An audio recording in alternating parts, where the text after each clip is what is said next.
This episode of Paradigm Shift Podcast is brought to you by the Angry Unicorn Method. If you're programming for yourself, if you're stuck in a rut, if you're stagnant, check them out. They have free programming available online. Instagram, Angry Unicorn Method. On today's episode, I got to talk to Seth Ross. Seth is a gym owner. He's a strength and conditioning coach and a very knowledgeable guy and a very fun guy. So we got to talk a little bit about CrossFit, about the fitness industry, COVID. I really enjoyed the conversation. I think you will too. So enjoy the episode. Give it up for Seth Ross.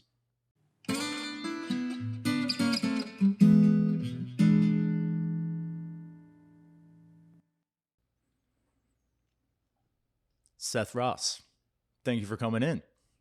Ty, thanks for having me. No problem, man. Yeah. What are you working on these days? What am I not working on these days, man? Honestly, from the fitness end, I obviously have Backwater, which takes up a exorbitant amount of time. So it's being a gym owner, it's being a personal trainer, it's being a coach, it's being, everything that's going to demand and require me to be. And then, of course, my passion project that I have been working on for quite some time is the Angry Unicorn. And that is essentially just an online fitness program that is a platform for people to come in and do pretty much anything that they're looking to do, whether it be hypertrophy training, whether it be competitive CrossFit training. It's also I started it out as a passion project for gym owners themselves, because I know the amount of time that it takes for me to put into programming on a weekly basis. And that can sometimes reach up to, 10, 12 hours accumulated. So at the end of the day, I was like, wouldn't it just be nice to be able to go to some place and be able to grab some of these programs off of, something that is tried and true, which is what we do. And basically what we offer is something that is outside of the normalcy programs that you have available now. So you think of a linchpin or some of these other programs that are available. They don't always have the hypertrophy programs, the mobility programs, X, Y, Z that we're working on. So it's all encompassing, and it's been a fun ride so far, and it's literally just taking lift off. That's actually where I just came from before I got here. Mm-hmm. Doing some filming. So did COVID play a role into this going online pivot? It certainly made it easier to do that, because I think when COVID hit, it forced the entire fitness world to adapt, because they said, hey, you can't have people in your gyms anymore. So what the hell are you going to do? The gym can't just shut down and continue making the members pay, right? That's just not going to work. So we had to then adapt and learn to become online personal trainers. I was working more during COVID than I ever was and have since the gym doors have been open, because we would rent out our equipment and we were just like fumbling to get everything right. So like I'd have 15 people that had barbells, and I'd write up barbell programs, and I'd do a Zoom class with them. I'd have 15 people that would have like slam balls, and I would do an entire program written for just slam balls. So it did make that process a lot easier in transitioning, but COVID was a damn nightmare, man. I would rather shoot myself in the face with a pellet gun 74 times than do that again. Yeah, COVID, well, for the gym industry, it was very unique because people are working out and exercising, and that has an effect on their health. And now we're saying that we can't do that anymore. It sucked because people are trying to get metabolically healthy. They're trying to work on their health. So let's say a global virus doesn't affect them as much. And now we're in a situation where we can't do that. It was rough stuff, man. Everything that we knew then and kind of know now is that it has a dramatically less impact on those that are healthy and that are working towards their health. So, I'm not gonna lessen the, impact that COVID had on the world, because it sucked. It was not good for anybody, blanket statement.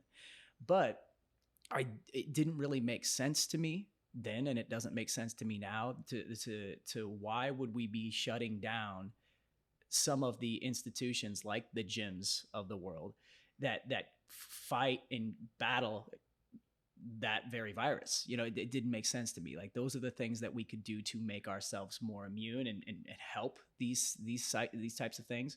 And at the end of the day, we had our keys taken, said, can't open the doors, buddy. And it just sucked. It sucked all around. It sucked for the individuals trying to get healthier. It sucked for the owners trying to make a living and, pay the bills. It was a nightmare, man. Any silver linings? Yeah, and like I said, it forced you to adapt. I think the saying "what doesn't kill you make you stronger" sucks. Like, if it doesn't kill you but it makes you weaker, like you're weaker, man. It's like, it sucked, and it did. But at the end of the day, I do think that in that moment of weakness and just being pummeled, you had cancellations left and right, and you were just trying to keep your head above water, working overtime, trying to figure things out. You adapted to a certain point where now you can do things and you learned things that you didn't know beforehand and that you can implement in other ventures. Insert Angry Unicorn. And Angry Unicorn wasn't one of those things that I started because of COVID. It was well in play before COVID.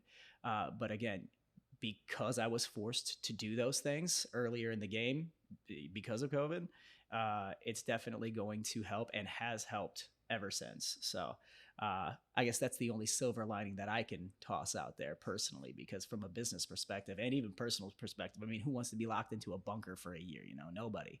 So yeah, it definitely helped in the AU method realm of things. Yeah, there's no such thing as an easy lesson. Absolutely not. That's what someone told me once. And I'm sure you've learned several times over again. Yeah. Yeah. So you run a CrossFit facility, such a hot button word with some people. There's been shots fired from lots of people.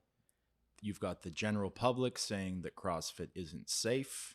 You've got physios, chiros, bodybuilders, yoga, people in the industry shooting shots. How do you navigate those waters? Some of them, I mean, I'm going to precurse all of that. Some of those shots are super, super well deserved. Mm-hmm. I want you to think back at the beginning where, CrossFit came onto the scene and they were just looking for the biggest animals on the planet, right? The Rich Fronings of the world. And that's what they based their model off of. And that's all people saw.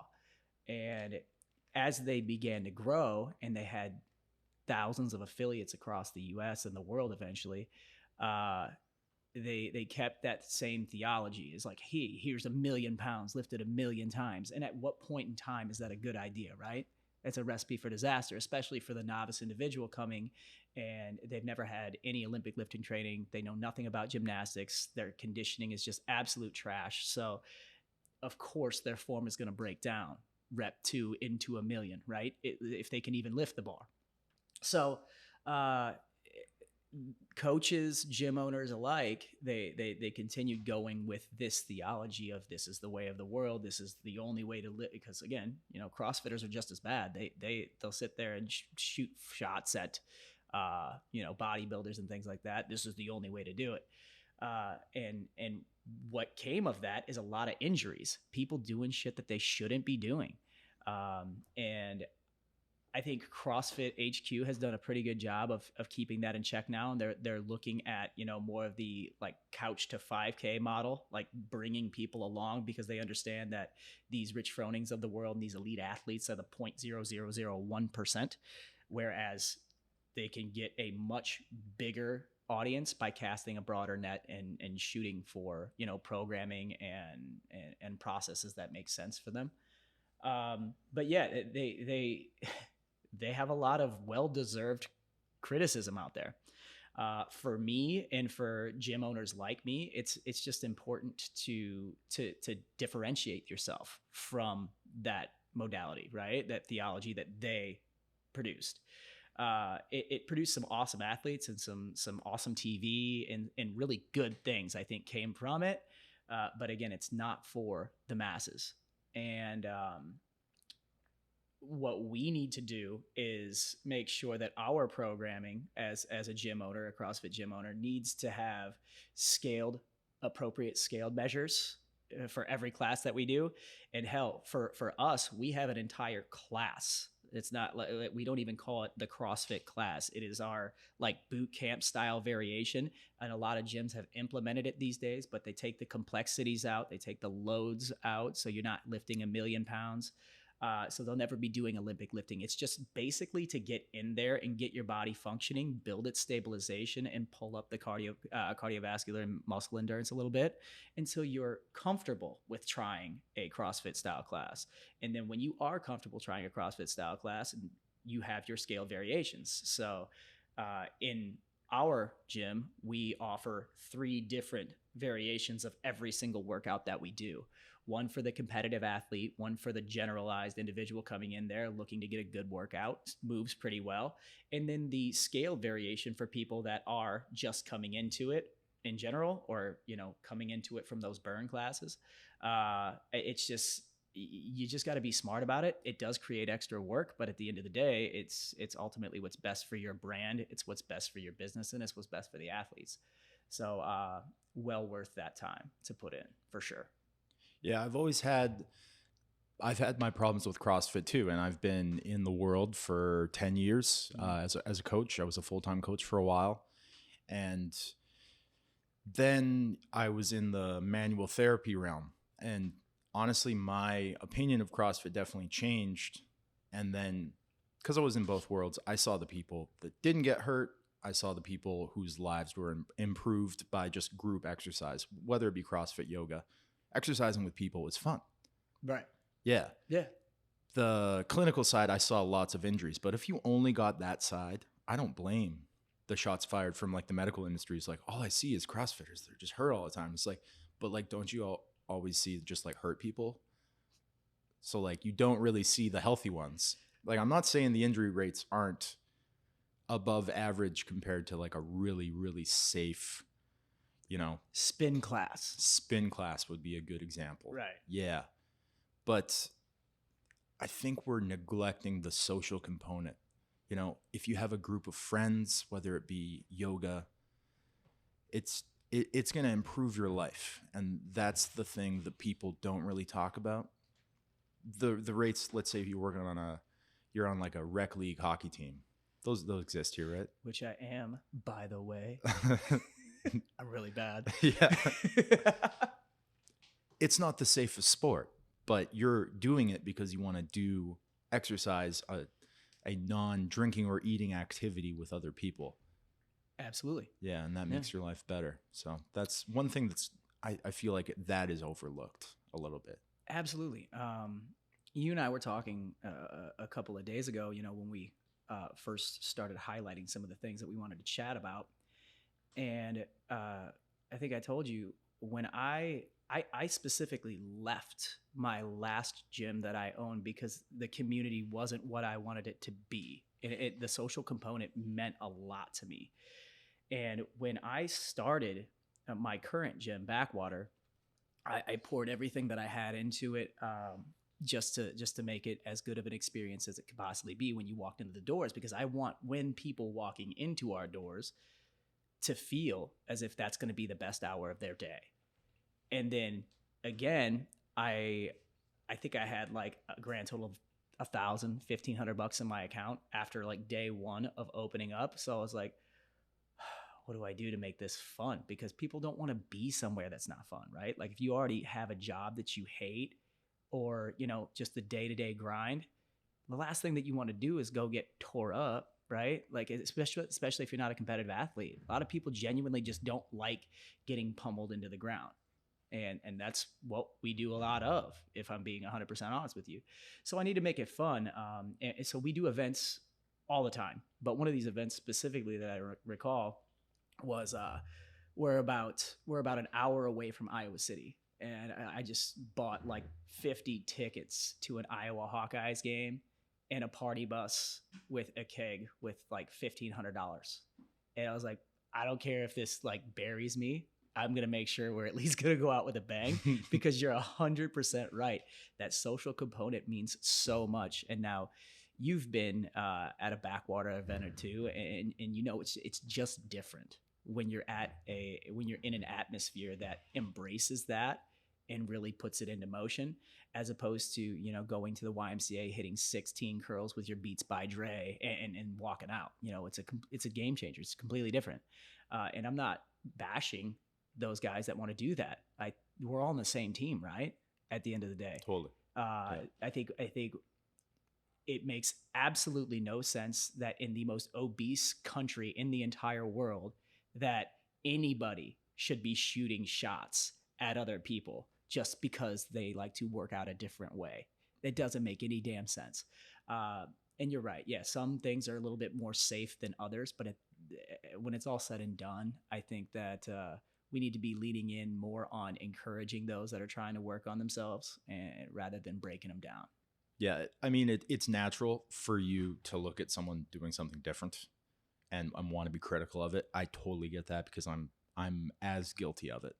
If it looks weird, I'm like, the fuck is that?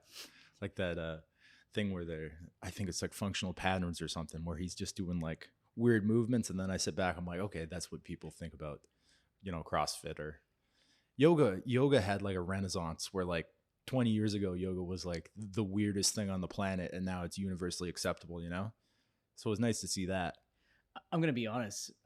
I went to a yoga class a couple of years ago, and I had gained a whole new level of appreciation for them, because I'm athletic. I've always done fairly well at a lot of the athletic things that I've tried.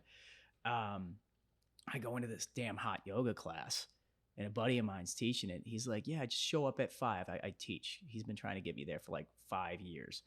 And I show up, and he's like, oh shit, I wasn't expecting you to show up. I'm like, why?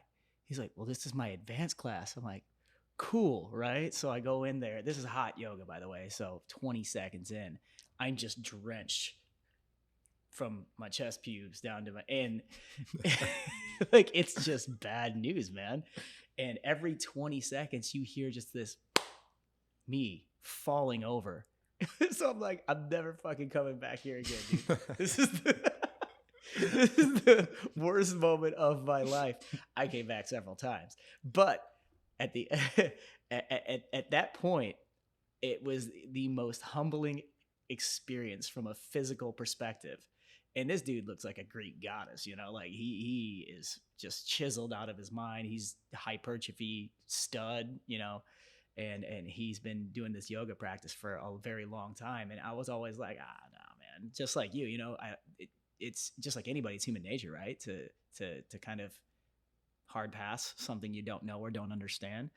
So as soon as I went in there, I went in at the wrong time. Don't try an advanced. Seems obvious now that you say it like that. Oh, it was trash. The novice classes, significantly better. Same result. I was still just as bad, and I was still falling everywhere. Turns out I'm not that athletic when I'm in a yoga studio. But yeah, it was good, clean family fun, man. Totally. I think that the biggest lesson CrossFitters could take from yoga is the mindfulness of every movement. They're syncing every single movement to their breath, and it's just like this nice flow. Granted, my understanding of yoga is rather limited, so keep that in mind. But that's something I appreciate. I wish that people would do that inside of a high intensity circuit. And yes, you're trying to push yourself, but you're trying to push yourself mindfully. And if you get to a point where you're redlining, you're blacking out, dial it back a bit. And I'm not saying go less intense, but try to learn how to be mindful while you're at your capacity. Absolutely. I think that would be a valuable lesson, because I see yoga is like you're just mindful about every single movement. And lots of times, if you're trying to correct a deadlift, for instance, what are you trying to cue them on? You're trying to cue them on how to move their low back into a good position. Do it while there's loud music playing. Do it while, you know, there's lots of other shit going on. Right. It's all about mindfulness. You know, what is your body doing at that moment?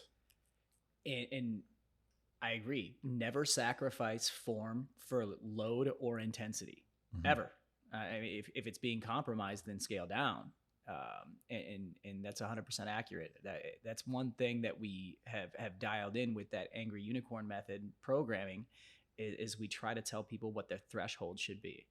A lot of this, it's no program that I've ever seen put out right now talks about capacity and where you should be at.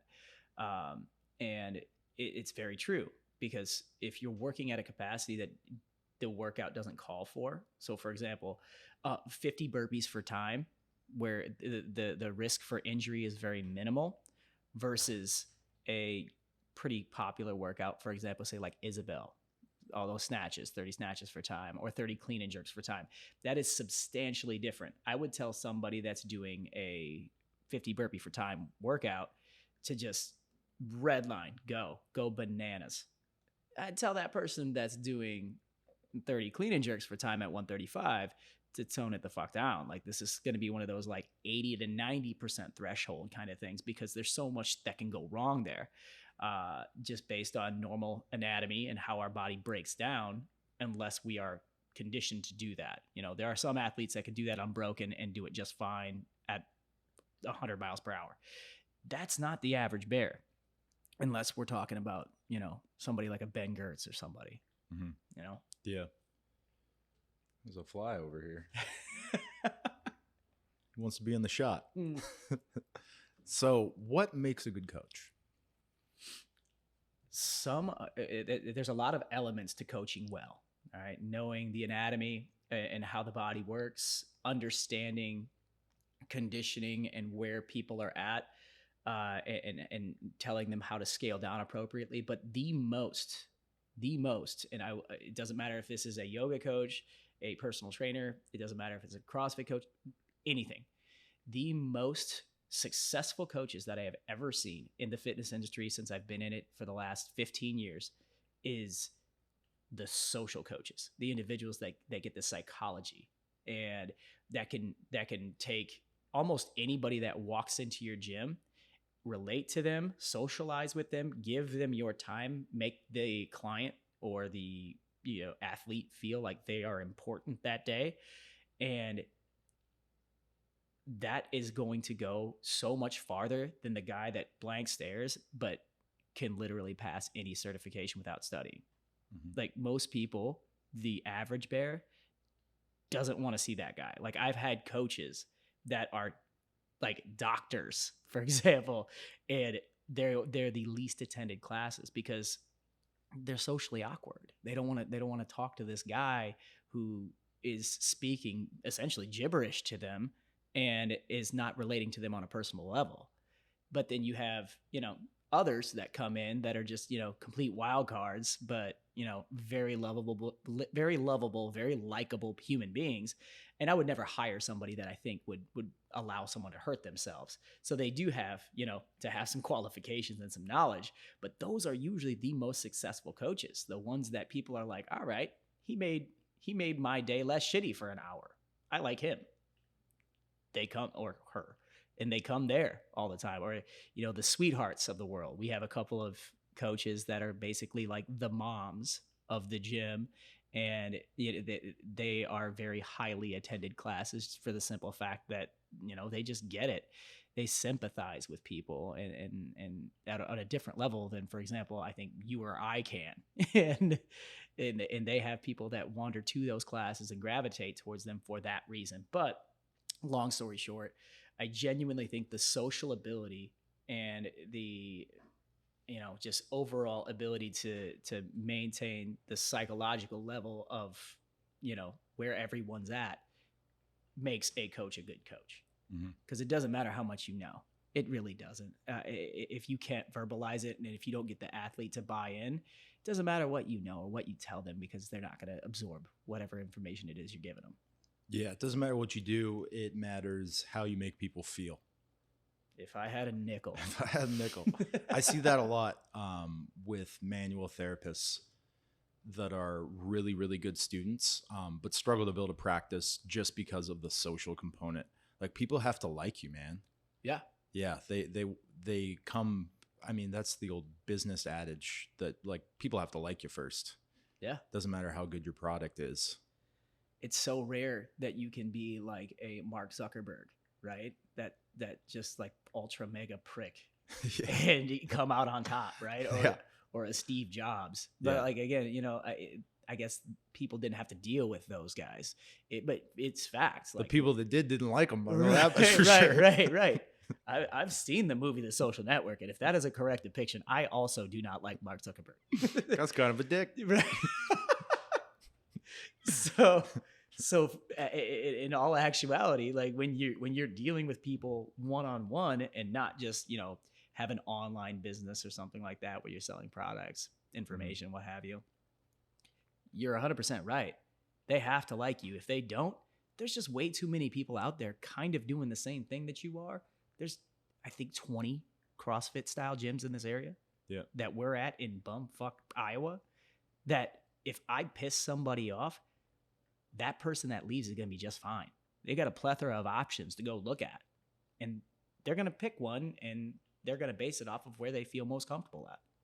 So 100% accurate, my man. So a business like yours is built large part on failure. You fail your way forward, just like Michael Jordan says that a lot. He's like, I'm a result. The reason why I'm so good is because I failed so many times. What lessons have you learned?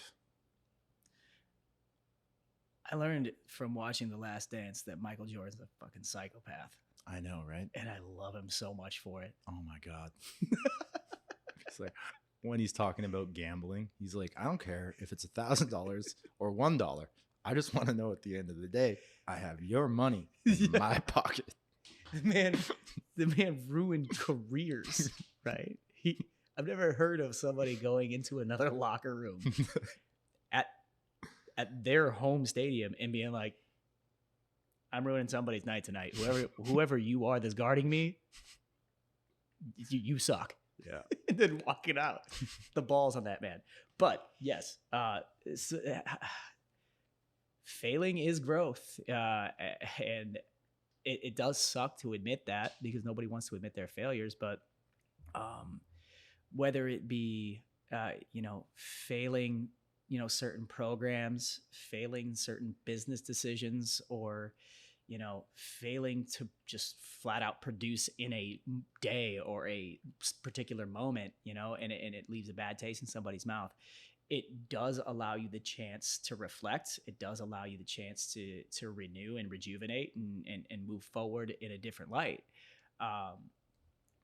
Even when, I'll have a member maybe that cancels these days. I always want to know why. I want to know why we didn't meet their standard. Unless, of course, it's like, oh, I'm moving. Like, there's nothing I could have done to keep that member. Nothing. Mm-hmm. But if somebody's like, I'm just not really feeling the vibe, like this particular class is kind of cliquey, I immediately jump on the phone with my coaches and I'm like, listen, this is what I've heard. This is what cannot happen moving forward. So yeah, you're right. A lot of success is due to the failures that we experience. And I think that it does make you better. It just sucks when it happens, right? Mm-hmm. Yeah, I see that a lot. If you're trying to teach someone a movement, for instance, those like little failures where you walk away from that confrontation with that athlete and you're like, I didn't make a change at all. They're worse now. And I feel like if you're a good coach, you take that personally and you go back to the drawing board. Like, how do I make an impact next time? But you just have to take that in stride, like a good example too is like comedians bombing on stage while they're trying to craft a joke. So that end result of that joke is a result of every time they did it, it didn't work. Just like that line didn't work. They hated me there. Just building over time and taking those failures just as learning experiences, because they are painful, keep you up at night. Yeah, it's no bueno, man. But what doesn't kill you makes you stronger. You goddamn right. So what's next? Where do you see your company evolving? Where is this going? Uh, I see the actual it's twofold. So when you look at Backwater in and of itself, it's just like any other gym. You know, you've been a part of enough of them to understand that the idea behind it is to basically eventually not have any one coach or owner stronghold the gym, right? So the idea is to get it to a point where it's running so efficiently that I don't have to be there 7,000 hours a week. Like that would be great, right? To build up the membership enough to where I don't have to coach 26 clients one on one, followed by coaching the most classes in the gym, you know, like to be able to step away from that. That'd be great. And it's getting there. We were doing really well pre COVID, and COVID happened. Now we're exceeding pre-COVID numbers, and everything's going in the absolute right direction there. Um, as far as Angry Unicorn, there's a lot that goes into that. It's not only just the platform in and of itself that we plan on launching and, you know, generating revenue from individuals that are paying for the programming or gyms that are paying for the programming, but being able to take it and bring an actual physicality to it, like have a not necessarily a brick and mortar, but like a traveling gym that wanders and doing like not competitions. I'm not a huge fan of competitions these days. I'm too fucking old for it. But doing demos and events at certain places. Let's say the idea has been talked about to outfit one of those shipping containers, right? That you see brought off and put on semis, and then unload all of that. It has all the equipment that you would need. We would rent out the stadium parking lot of, let's say, just Soldier Field, announce that we're coming, take a handful of people. I'm sorry, let's say 100 registrants, and we're just going to have a seminar the whole weekend. And there will be competitive talks. There will be hypertrophy talks and demos and stuff like that. There will be just a long list of things that we're going to be able to shoot out that is going to be substantially different from the things that are currently going on. It's honestly like a CrossFit version of a Tough Mudder, if you will, with an educational purpose behind it. So there it takes a ton of man hours and a ton of work to put all of that in motion, and we're in the beginning stages of that. So one step at a time, right? Absolutely. Yeah. What advice would you have for someone that is wanting to get, let's say, in shape? I don't like that phrase because that implies that there's like a goal you're going to reach and then life is going to be great. But like, if someone is deconditioned, what advice would you have for them if they want to get more conditioned? What you just said was perfect. Like, you hate saying like in shape, because in shape to the average bear is like Thor, right? And like, come on, we got to be realistic with ourselves. Not everybody can look like Mr. Hemsworth, that handsome son of a bitch. So handsome. So handsome. So handsome. Anyways. What I would suggest people to do, I see people that are just coming into it, or people that have been around for a while. But the biggest example that I want to be able to give is I'm currently dealing with a man that 5 months ago was 444 pounds. And right now he's 318. Okay. It's 130 pounds in 5, maybe 6 months, I think. Late January. I don't remember. I'm not good with numbers and stuff. So what he and I had to do is we just sat there, and I'm like, dude, you need to reevaluate your successes. Just because you don't lose 6 pounds this week didn't mean you failed this week. Just because you didn't, get this good of a workout in, for example, like beat a time that I asked you to aim for, or regardless, redefine your successes. Are you working on yourself more days than you aren't? Are you being cognizant of the shit that you're putting into your body? Okay. It doesn't mean you need to be perfect. Okay. I don't even stress perfection at my gym or with Angry Unicorn, just progression, right? I think that is the worst possible thing that you can do.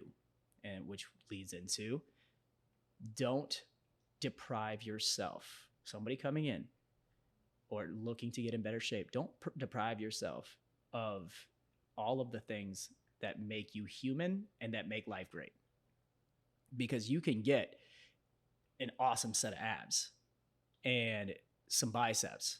But what does that mean if at the end of the day you don't have any social, relationships, or you can't go eat a pizza on the weekends or have a drink with your buddy?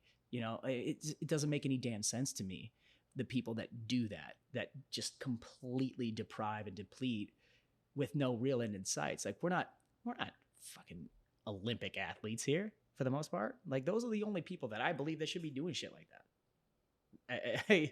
Otherwise, you're taking the entire social and sometimes eating, drinking elements away from your entire life, and that's where you build relationships. That's where you build bonds, and that to me should matter. Mm-hmm. Train to live, not live to train. Hey, and if you live to train, keep doing that. But not everyone's going to be like that. Yeah. Right. Like I said, I think there's such a small percentage of the world that should be like that. And especially, your original question, someone coming in trying to get in better shape, I don't want them to just focus on what they see in the mirror, because there are bigger wins than that. The mirror will come, but it doesn't need to come overnight. It can come at a little bit slower of a rate while still being able to have all of the awesome things that make you human. Mm-hmm. Cool. Thanks for coming on, Seth. Dude, thanks for having me. I really appreciate it. We're going to get you on again, all right? Let's do it. I got a free cigar from the Drawing Room Davenport. Hey. Quad City's best cigar lounge in it for you. Stop. And if people want to get a hold of you, what would be the best way? Instagram?